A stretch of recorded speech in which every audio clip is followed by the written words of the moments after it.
കൂടുതൽ വാർത്തകളും വീഡിയോകളും കാണാൻ ഈ ചാനൽ സബ്സ്ക്രൈബ് ചെയ്യുക. കൂടെ ബെൽ ബട്ടൺ അമർത്തുക. നമസ്കാരം. കറുത്ത വാവിൽ ജനിച്ചാൽ ദോഷമോ? അമാവാസി ദിവസം ജനിച്ചാൽ അത് ദോഷമാണോ ഗുണമാണോ? പലരും വിളിച്ച് ചോദിച്ചിട്ടുണ്ട്. പല സാഹചര്യങ്ങളിലും പലർക്കും പല പ്രശ്നങ്ങളും വരുമ്പോൾ പലരും ജാതകം നോക്കുന്ന സമയത്ത് ചോദിക്കാറുണ്ട്, ഞാൻ അമാവാസി നാളിൽ ജനിച്ചത് കൊണ്ടാണ്, അമാവാസിയിൽ ജനിച്ചാൽ എന്തെങ്കിലും ബുദ്ധിമുട്ടുകൾ ഉണ്ടാകാറുണ്ടോ, അതുകൊണ്ടാണോ ഇങ്ങനെയുള്ള പ്രശ്നങ്ങളൊക്കെ അനുഭവിക്കേണ്ടി വരുന്നത് എന്ന്. ചന്ദ്രന് പക്ഷബലമില്ല എന്ന് പറയുമ്പോൾ തന്നെ അവിടെ പല സാഹചര്യങ്ങളും നമുക്ക് സാധ്യതകളുണ്ട്. ഒരു വ്യക്തി ഇപ്പം അമാവാസിയിൽ അല്ലെങ്കിൽ ഇതിൽ ജനിച്ചാൽ അത് ദോഷമാണോ എന്ന് ചോദിച്ചാൽ, എന്ന് ജനിച്ചാലും ദോഷവും ഉണ്ട് ഗുണമുണ്ട്. നല്ല സമയത്ത് ശുക്ലപക്ഷ തീയതിയിൽ ജനിക്കുന്നവർക്കും ഗുണമുണ്ട് ദോഷമുണ്ട്. അതുപോലെ തന്നെ അമാവാസിയിൽ ജനിച്ചാൽ ചന്ദ്രന് പക്ഷബലം ഇല്ല എന്നുള്ളത് കൊണ്ടാണ് നമുക്ക് പലർക്കും പല ദോഷങ്ങളും ചിലപ്പോൾ അനുഭവിക്കേണ്ടതായിട്ട് വരുന്നത്. ഒരു വ്യക്തിക്ക് അനുഭവ ഗുണവും ശ്രേഷ്ഠതയും നിശ്ചയിക്കുന്നത് ചന്ദ്രനാണ്. ചന്ദ്രനെ കൊണ്ടാണ് നമ്മൾ അനുഭവ ഗുണവും ശ്രേഷ്ഠതയും നിശ്ചയിക്കുന്നത്. ഈ ചന്ദ്രന് പക്ഷബലം ഇല്ല എന്ന് പറയുമ്പോൾ നമ്മൾ അതിനെ ഒരു സാധാരണ മട്ടിലാണ് ഉൾക്കൊള്ളുന്നത്. അതായത് ഒരു വ്യക്തി അമാവാസി ജനിച്ചു എന്ന് പറഞ്ഞാൽ ഉടനെ നമുക്ക് മനസ്സിലാക്കാം ഇയാളുടെ ചന്ദ്രന് പക്ഷബലം ഉണ്ടാവില്ല. ചന്ദ്രന് പക്ഷബലം ഇല്ലാത്തൊരു വ്യക്തി എന്ന് പറഞ്ഞാൽ തീരുമാനങ്ങൾ എടുക്കാൻ ചിലപ്പോൾ അയാൾക്ക് സാധിച്ചു എന്ന് വരില്ല. ചിലപ്പോൾ എടുക്കുന്ന തീരുമാനങ്ങളൊന്നും അനുകൂലമായിക്കൊള്ളണമെന്നില്ല. അപ്പൊ മാനസികമായിട്ടുള്ള ആ ഒരു ചാഞ്ചാട്ടം അല്ലെങ്കിൽ മാനസികമായിട്ടുള്ള ആ ഒരു ബുദ്ധിമുട്ടുകൾ അത് വളരെയേറെ നേരിടേണ്ടി വരുന്നു എന്നുള്ളതാണ് ഒരു പ്രത്യേകത. അപ്പോൾ ചന്ദ്രനെ കൊണ്ട് നമ്മൾ കാര്യങ്ങൾ നോക്കുമ്പോൾ ചന്ദ്രന് ബലമില്ലെങ്കിൽ പൊതുവെ അനുഭവ ഗുണം കുറയും എന്ന് വേണം നമുക്ക് പറയാൻ. അപ്പോൾ അമാവാസിയിൽ ജനിച്ചു എന്ന് പറഞ്ഞാൽ നമുക്ക് മനസ്സിലാക്കാം ചന്ദ്രന് ബലം കുറവായിരിക്കും, ചന്ദ്രന് പക്ഷബലം ഇല്ല എന്നൊക്കെ വേണമെങ്കിൽ പറയാം. അപ്പൊ ചന്ദ്രന് അനുഭവ ഗുണം കുറയുന്ന ഒരു സാഹചര്യമാണ്, അമ്മയാണല്ലോ ചന്ദ്രൻ. അപ്പൊ ആ സാഹചര്യത്തിൽ നമുക്ക് പൊതുവായിട്ടുള്ള അനുഭവ ഗുണങ്ങൾ കുറഞ്ഞിരിക്കും. അമാവാസിയിൽ ജനിച്ചവർക്ക് അലർജി, ആസ്മ ഈ വക രോഗങ്ങളൊക്കെ വന്നുപെടാം. ഇങ്ങനെയുള്ളവർക്ക് അമാവാസി വ്രതം എടുത്ത് ഒരിക്കൽ ഊണ് ഉണ്ട്. അമാവാസി വ്രതം എടുത്തിട്ട് ഒരിക്കലും ഊണ് അതായത് ഒരു പ്രാവശ്യം ഒരു നേരം മാത്രം ഊണ് കഴിച്ച് അത്താഴം കഴിക്കാതിരിക്കുക, അല്ലെങ്കിൽ പൂർണ്ണ ഉപവാസം, ഇങ്ങനെയൊക്കെയാണ് പറയുന്നത്. ഒരിക്കൽ ഊണ് കഴിച്ച് സന്ധ്യാസമയത്ത് ഉച്ച സമയത്ത് നോൺ വെജ് ഒന്നും കഴിക്കാതെ ഒരിക്കൽ മാത്രം ഭക്ഷണം കഴിച്ച് അരിയാഹാരം ഒരിക്കൽ മാത്രം കഴിച്ച് സന്ധ്യയ്ക്ക് ചന്ദ്രമന്ത്രം ജപിക്കുക. ഈ അമാവാസിയിൽ ജനിച്ചവർക്ക് ചെയ്യാവുന്ന കാര്യങ്ങൾ ഇതാണ്. എല്ലാ അമാവാസി ദിവസവും കറുത്ത വാവ് ദിവസവും നിങ്ങൾ ഒരിക്കൽ ഒരിക്കൽ അരി ഭക്ഷണം കഴിച്ച് സന്ധ്യാസമയത്ത്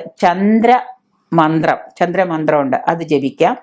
ദുർഗാക്ഷേത്രത്തില് നമ്മൾ ചന്ദ്രനെ പ്രീതിപ്പെടുത്താൻ വേണ്ടിയിട്ട് ദുർഗാക്ഷേത്രത്തിൽ രാവിലെയോ വൈകിട്ടോ ദുർഗാക്ഷേത്രത്തിൽ പോയിട്ട് ദുർഗാ മന്ത്രം ജപിക്കാം. ദുർഗാ മന്ത്രമൊക്കെ ഇപ്പൊ ഗുരുവിൽ നിന്ന് വേണമെന്നില്ല, നമുക്ക് ബുക്കുകളൊക്കെ വാങ്ങിക്കാൻ കിട്ടും. ഷോഡശ മന്ത്രങ്ങളൊക്കെ ഉണ്ട് ദുർഗയുടെ. ആ ദുർഗാ മന്ത്രങ്ങളൊക്കെ ജപിക്കുക. പിതൃക്കൾക്ക് നമ്മൾ കറുത്ത തലേ ദിവസം ഒരിക്കൽ ഊണ് കഴിച്ച് ഒരിക്കൽ വ്രതം നോറ്റിട്ട് അന്നേ ദിവസം വറുത്ത വാവ് ദിവസം നമ്മൾ പോയിട്ട് പിതൃക്കൾക്ക് യഥാസമയം ശാന്തി കർമ്മങ്ങൾ നടത്തുക. അതായത് വാവിനാണല്ലോ നമ്മൾ ബലിയിടുന്നത്. നമ്മൾ പ്രത്യേക ശിവരാത്രി ബലി, വർഷത്തിലൊരിക്കലുള്ള ശ്രാദ്ധം, പിന്നെ കുംഭമാസം, തുലാം മാസം, കർക്കിടക മാസം ഇങ്ങനെയാണല്ലോ ബലിയിടുന്നത്. അല്ലാതെ തന്നെ ഈ അമാവാസി ദിവസം നമ്മൾ പിതൃക്കൾക്ക് ശാന്തി കർമ്മം നടത്തുക.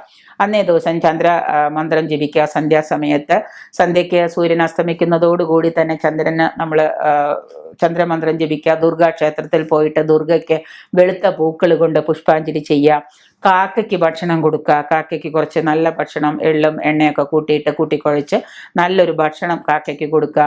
ചന്ദ്രകാന്തം ധരിക്കുക. ചന്ദ്രകാന്തം ധരിക്കുന്നതൊക്കെ വളരെ വിശേഷമാണ്. അമാവാസിയിൽ ജനിച്ച ആളുകൾ, അവർക്ക് ചന്ദ്രന്റെ ആ പക്ഷബലം ഇല്ല എന്നുള്ളതിന് ദോഷം കുറഞ്ഞിരിക്കും.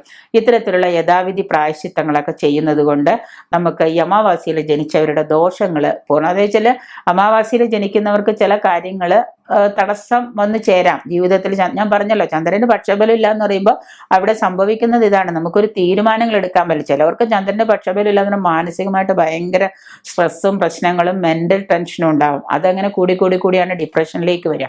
അപ്പൊ അങ്ങനെ വരാതിരിക്കാൻ നമ്മൾ ജാതകം പരിശോധിച്ചിട്ട് ജാതകത്തിൽ അങ്ങനെയാണ് എന്ന് തോന്നിക്കഴിഞ്ഞാൽ ഒന്ന് ചന്ദ്രന് പരിഹാരങ്ങൾ ചെയ്യാം. ചന്ദ്രകാന്തം ധരിക്കാം, ദുർഗയ്ക്ക് വഴിപാട് ചെയ്യാം, സന്ധ്യാസമയത്ത് ചന്ദ്രമന്ത്രം ജപിക്കാം.